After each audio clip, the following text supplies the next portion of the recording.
Hi, folks. Welcome back. Right now, we are now going to talk about the swing era, and the swing era was such a big, important time in this music. Again, it was when this music was at its peak popularity. That I'm going to divide it up into a couple different YouTube lectures, a couple different film clips to coincide with it. Not to give it all to you at once, just to split it up, because we're going to categorize a couple different groups into some broad uh, uh, differences between some of the groups and some of the music. None of these rules are hard and fast. It's not a black and white world here. Um, a lot of groups could play in different styles and things like that, but as a general rule, we're going to box them in just to help sort of explain it in a sense. Okay. All right, so let's get cracking. The swing era, 1930 to 1945. Some would argue 1935 to 1945. It's during the 30s and ends at the end of World War II, basically. Okay, this is when this music was at its most popular. As I mentioned previously, the groups get bigger. So we had Dixieland bands, five, six, seven people. We are now in the larger groups. They're called big bands, 10 or more. Again, at its maximum, you would have five reeds, which are sax players, also doubling on clarinet or other things, four trumpets, four trombones. That's 13 right there. A rhythm section, piano, bass, drums, and guitar. If you had all that, you'd have a 17-piece group, right? Um, the saxophone replaces the clarinet as the primary sort of reed instrument, although clarinets are still used, particularly by band leaders, by soloists. Benny Goodman was a clarinet player. Woody Herman was a clarinet player. Artie Shaw was a clarinet player. You'll see some of those guys in some video clips. But where in Dixieland music, the clarinet was the primary woodwind instrument, in big bands, it's no longer that. The saxophone takes over, and that becomes the primary reed instrument. Okay. The increased technical proficiency of the players. Everybody's getting better. Everyone's been hearing Louis Armstrong records for 10 years, and they've been mimicking them and copying them and that kind of stuff. So their abilities are catching up and they're getting better, right? Okay, that's what's happening. I said we would put them in these categories, and these are the three really basic categories that we're going to talk about here. And again, many bands could bridge the gap between different types, or bands could play in different styles. But I'm going to basically throw them in specific categories for you here. All right. We have popular bands, which is what we're going to talk about on this video. Popular bands played, for lack of a better term, a lot of pop tunes. They played novelty songs. They played songs written by American popular songwriters that were then arranged for jazz bands. So they would play tunes that people knew, like by Irving Berlin or Cole Porter, Vernon Duke, well-known American songwriters, George Gershwin. And they would just play versions for dance bands. Okay, they often used very attractive singers, both men and women. There is oftentimes little improvisation, or sometimes none. So you have to have a sort of philosophical discussion. Is this actual jazz? If there's very little or no improvisation, is this even jazz, or is it just a pop song played by a group in a swinging style? And a lot of this stuff is that watered down. Okay, the arrangements are often very tightly controlled. There's not a lot of freedom, to improvise or do anything else like that. So a lot of the songs that I'm going to upload for you here, played by these groups, because there's so little improvisation, they would have been played this way night after night after night. Okay, you'd listen to Glenn Miller's band play "In the Mood," and it's a 3.5-minute tune. And if you heard them play it on a Wednesday night, it was 3.5 minutes. You'd go back the next day on Thursday night because you liked it so much. They'd play it again, and it would be 3.5 minutes again.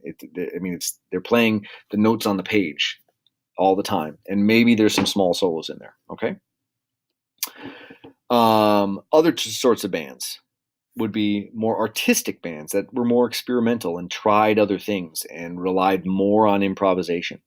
And they were more interested in the art of music making, of composition, of performing it, right? There's oftentimes a wide variety of pieces. The one band we're going to talk about in particular here is Duke Ellington's band.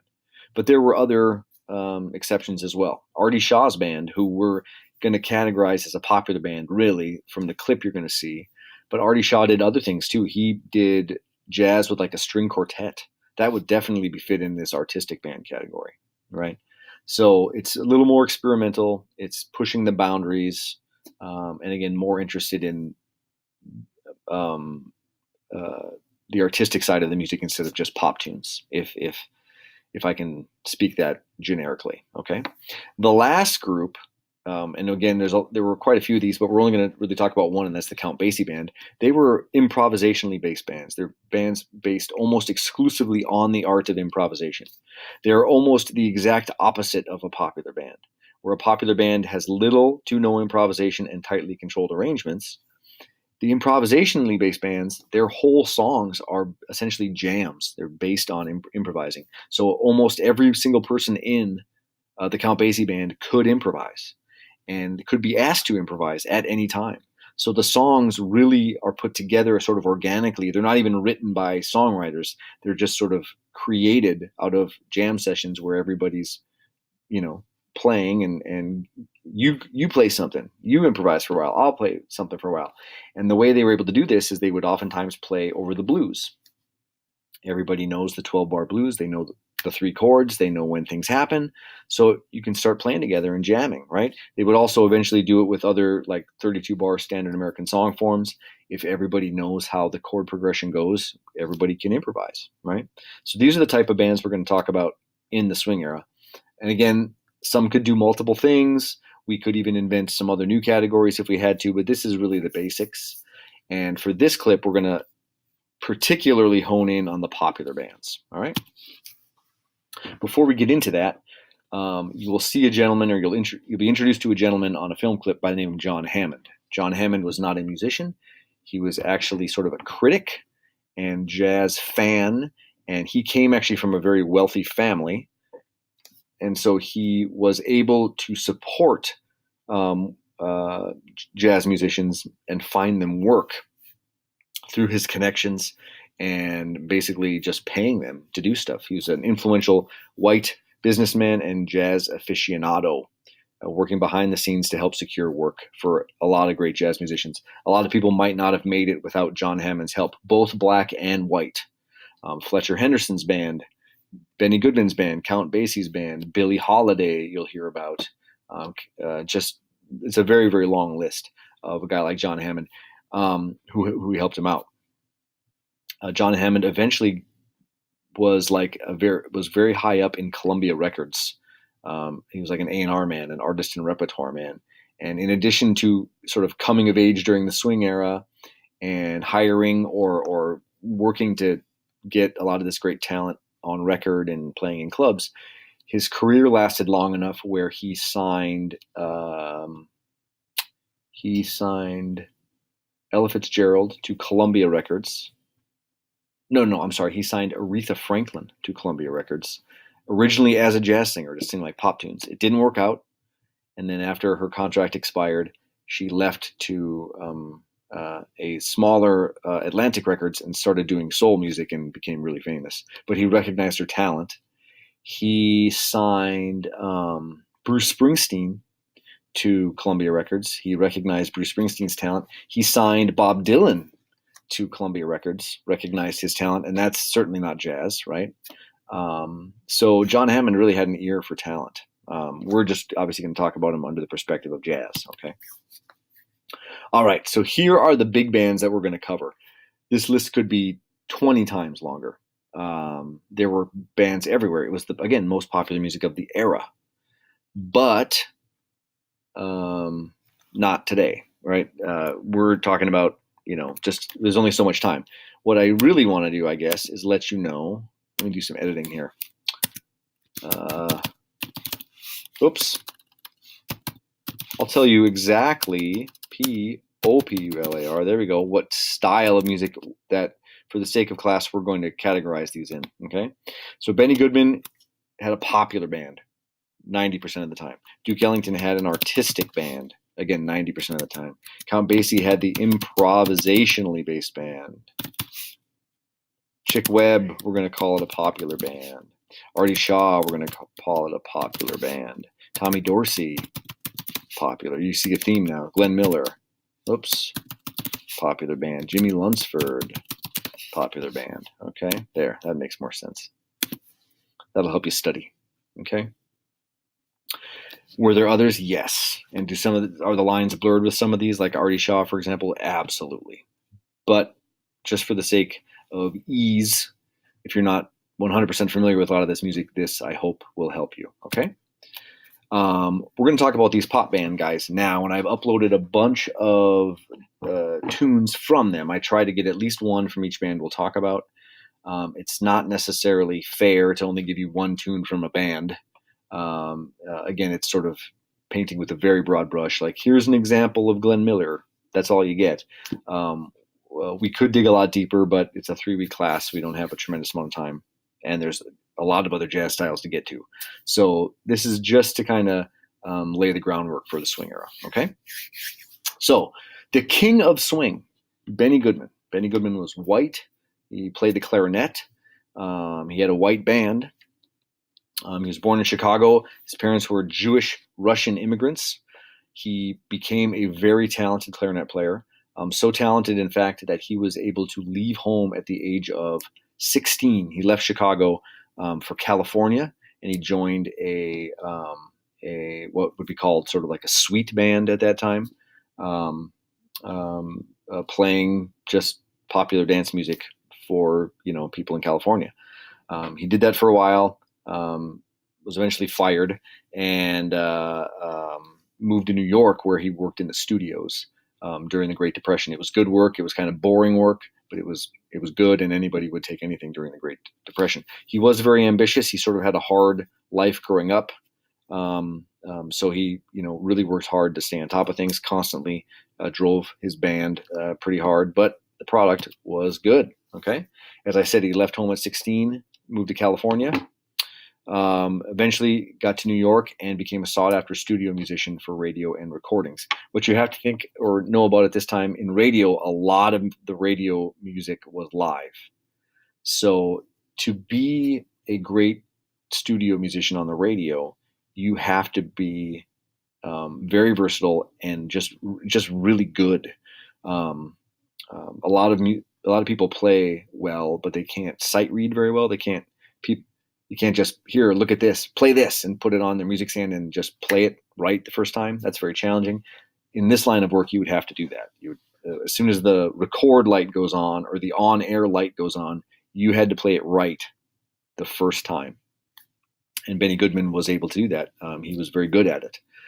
And so, like I said, a lot of times the music they were playing was boring. They were selling products. It was advertising stuff, right? So jingles and whatnot. So he and some of his other white studio musician friends, because the studios were typically not open to African-American musicians, he and this group of really good musicians who played on the radio and stuff during the day, they wanted to do more exciting, ambitious things. And they were interested in this music that was being played in the dance halls of Harlem, this burgeoning swing music movement.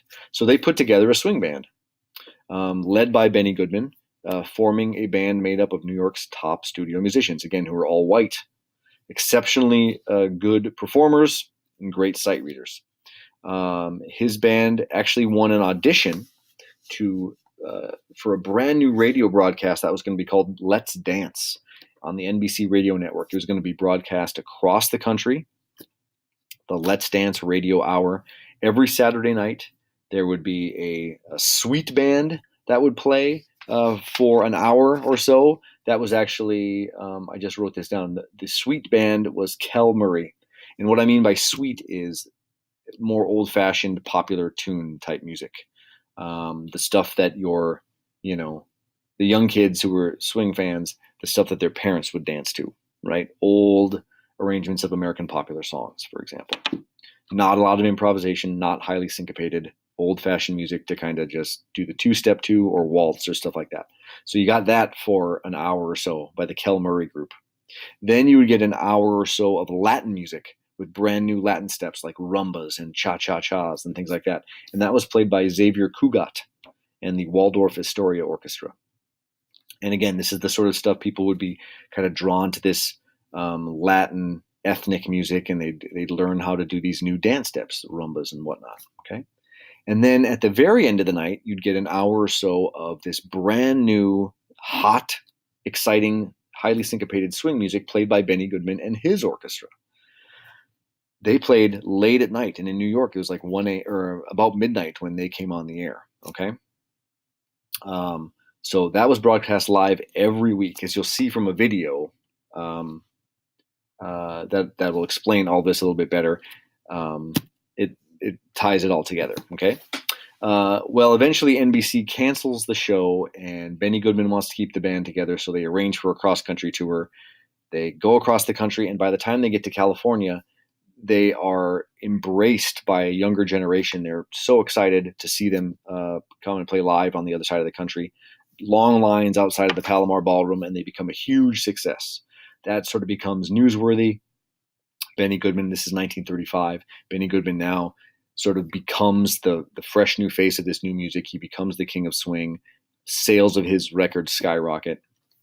And this is, of course, followed by tours and fan clubs and all this kind of stuff. He, again, earns the nickname the King of Swing. He eventually becomes the first jazz artist to perform at Carnegie Hall, which, again, is in another clip you will see. Because the swing era is so big and so important, I'm actually showing you a couple of different clips.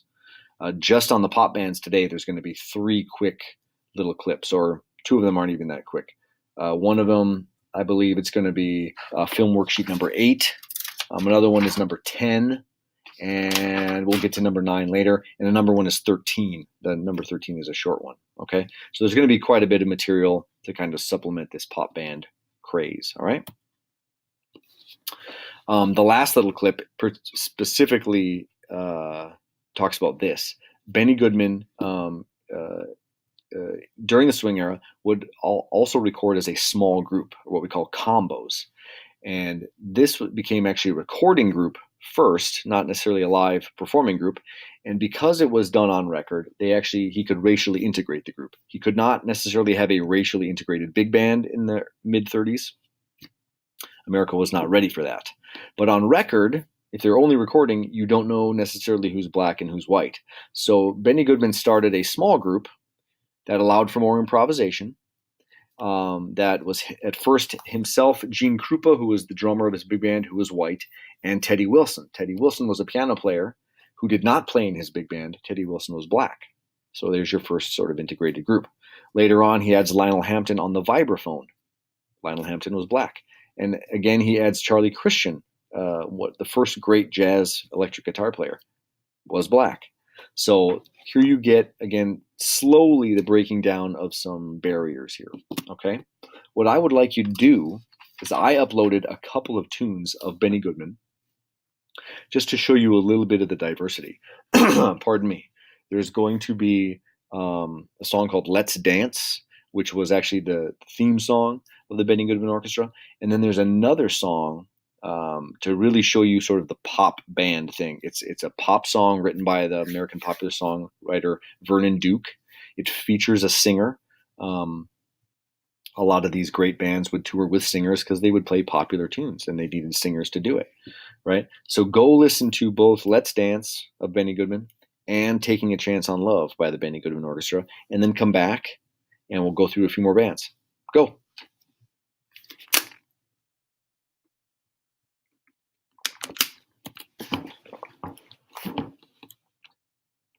Okay, so I'm going to have you go back and forth and listening to a couple clips, basically with every group, just to get an idea of things, okay? So I said Benny Goodman's band was basically a popular band, and they were. He was the king of swing, and they played a lot of pop music. His band did have some good improvisers, Benny Goodman in particular, but really they kind of kept it, pretty grounded and popular, all right? Arguably the most popular of these pop bands and the most sort of conservative and watered down would be the Glenn Miller Orchestra. Glenn Miller Orchestra to me is very much like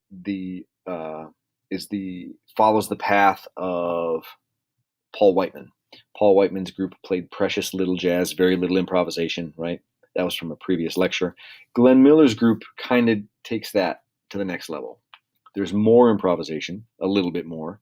They are playing, all these tunes are more swing tunes, and it's dance-friendly music, but not much further down the jazz, rabbit hole. It's still very, very controlled music. Every Glenn Miller tune was played practically the same night after night after night after night, aside from the small little solo sections you would hear in some of these tunes. Okay, Glenn Miller himself was a trombone player.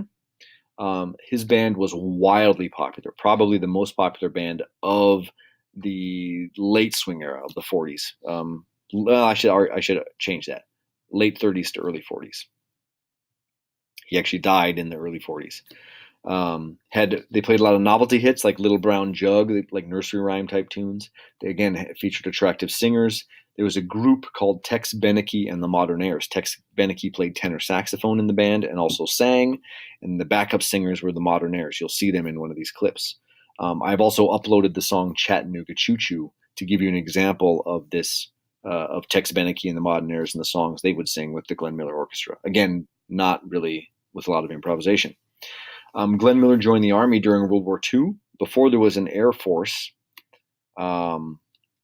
it was called the Army Air Corps. And unfortunately, his plane was shot down over the English Channel and he was lost. Out of that, actually after World War II, the United States military commissioned a band called the Airmen of Note, which is in existence. It's the premier jazz band, or one of two premier jazz bands of the armed forces. It's the premier Air Force band. There's another one called the Army Blues Band, which is the Army's top jazz band. And these groups play, they tour the country, they tour the world, playing music. The Airmen of Note does not play old-fashioned Glenn Miller music. They actually play very new, exciting, sort of progressive type jazz. There is, believe it or not, a Glenn Miller Orchestra that still exists. Obviously, Glenn Miller passed away. The Glenn Miller Orchestra. But there's a group. It's called a ghost band. They still tour, and these are the groups that play the old hits. The world famous Glenn Miller Orchestra, right? The Moonlight Serenaders would be now the version of Tex Beneke and the Modernaires. They would be this group, so a vocal group singing, and here you go. You can go see them if you want to, right? If you check their tour schedule, maybe it'll tell you where they're at, right? They're going to be in Wisconsin, Iowa, South Dakota. This time of year they're typically in the Midwest. In the wintertime, they're typically in Florida or Southern California or Arizona, because that's the retirement communities, or the snowbirds, they're down there, right? So the Glenn Miller Orchestra still sort of exists, and the Airmen of Note is like I said, the premier ensemble of the Air Force, the premier jazz ensemble of the Air Force. They are very much, they do not play the old-fashioned stuff. They play new music written specifically for them. There you go. All right. There you have it. All right. So, sort of the legacy of Glenn Miller. I have and there's a movie starring Jimmy Stewart called The Glenn Miller Story. I've uploaded 2 Glenn Miller tunes. One being arguably the most popular tune in the swing era ever, and that's called In the Mood. I would be shocked if you didn't recognize that tune when you heard it. And the other was Chattanooga Choo Choo. So pause this, go listen to the 2 Glenn Miller tunes, and then come back for a little bit more. Go.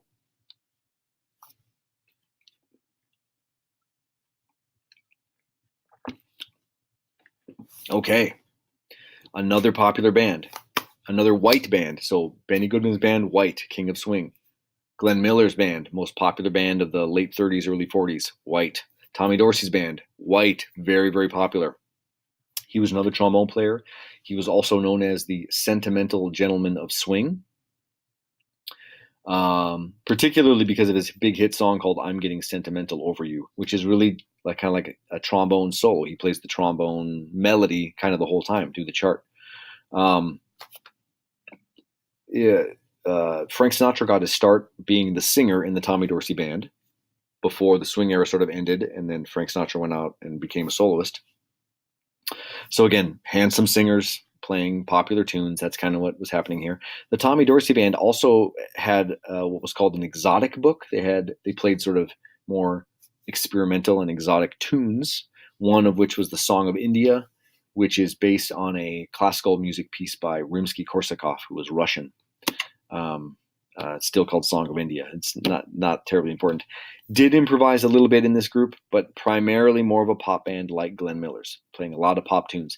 Every time they played I'm Getting Sentimental Over You, it sounded the same every single time, right? Tommy Dorsey didn't really go off and improvise too much on his horn. He just played the tunes and people loved it, right? So go listen to I'm Getting Sentimental Over You. It's just one example, but really that's good for now. Go check that out and then come back for a few more. Go.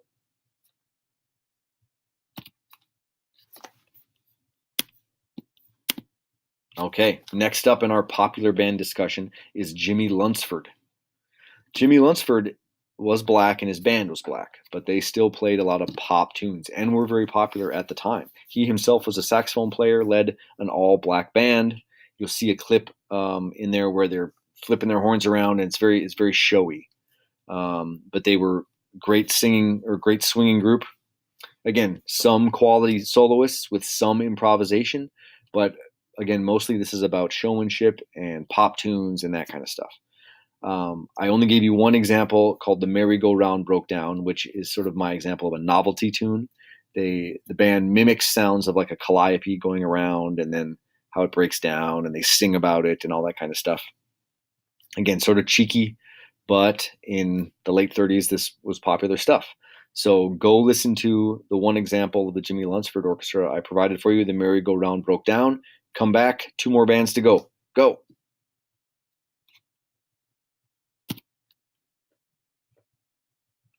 All right. Back to a white band with a white band leader, Artie Shaw. Artie Shaw was a clarinet player, just like Benny Goodman. Really beautiful sound. He had a really great band, and Artie Shaw, his band was white, but he was one of the first big bands to start integrating. He actually hired a black trumpet player. He brought on a black singer, Billie Holiday. You'll see some of that in another clip.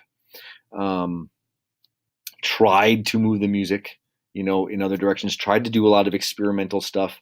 Artie Shaw could also be classified as sort of an artistic band leader because of the stuff he did with string quartets and that kind of stuff. But for this sake here, we're kind of focusing on his pop hits, and his biggest hit was a tune called Begin the Begin.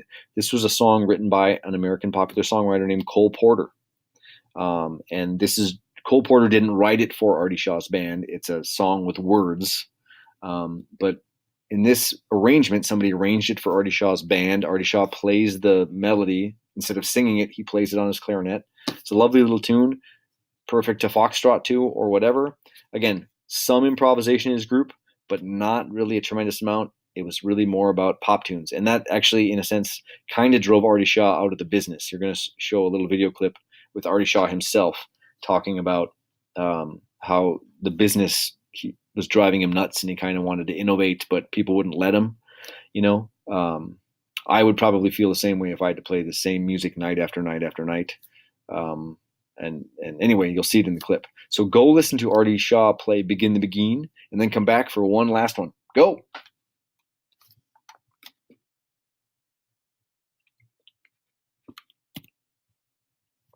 Okay, our last popular band that we'll be discussing, and of course there could be dozens, if not hundreds more, is Chick Webb. Chick Webb was a drummer.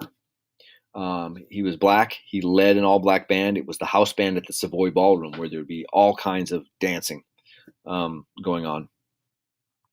They had the reputation of being New York's best swing band. In fact, when other bands came into town, they would have these battle of the bands.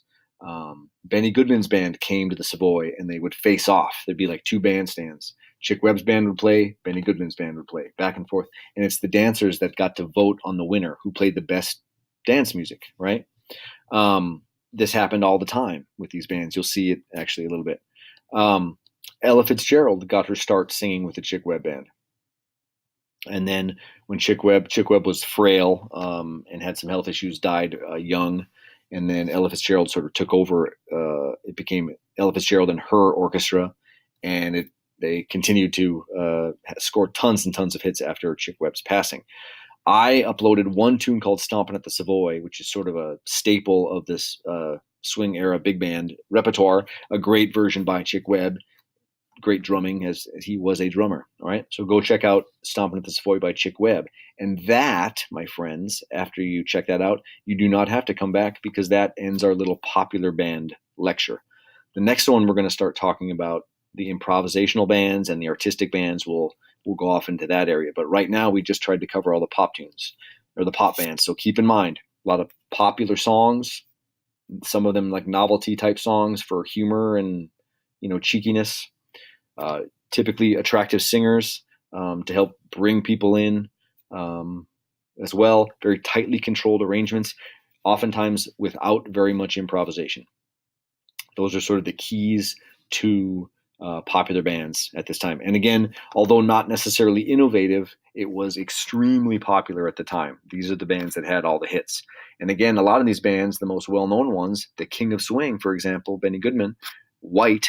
Chick Webb was also called the King of Swing briefly, but that title sort of shifted to Benny Goodman, which is also unfortunate, being that Chick Webb was African American and Benny Goodman was white. But again, that's kind of how the world works at that time. Okay, so go check out all those things. Check out the multiple video clips for you to watch as well. This is sort of a substantial group of things I have you do all at once, but believe it or not, I've broken it up into other pieces too. So that's it for now. You guys have a lovely afternoon.